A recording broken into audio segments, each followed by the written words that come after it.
I'm Mark Rosegrant. I'm the Director of the Environment and Production Technology Division here at IFPRI. And on behalf of IFPRI and also the CGR Research Program on Policies, Institutions, and Markets, or PIM,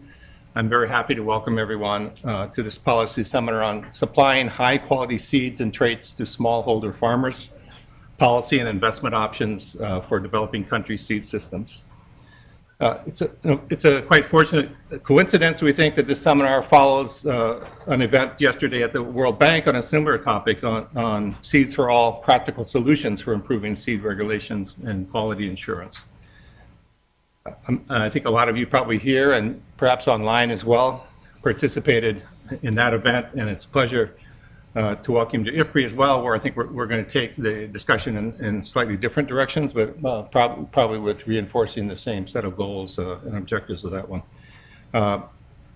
think we all know here how important improved cultivars are in terms of accelerating growth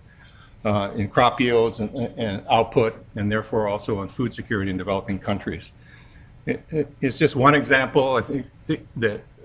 Evanson and Gollin back in a journal article in Science in 2003 showed that for all developing countries for the period 1961 to 1980, which was the sort of early peak of the Green Revolution, that modern varieties themselves accounted for 21% of growth in yields, whereas area expansion at that time accounted for about 20%, and the others from intensification of input use. But I think what some people don't realize is that even after those first days of the Green Revolution, the study showed that the contribution from the period 1981 to 2000, for example, increased more than doubled to about half of the real growth being accounted for by modern varieties. So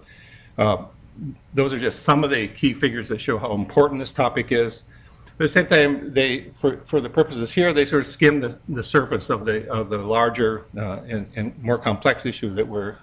addressing here,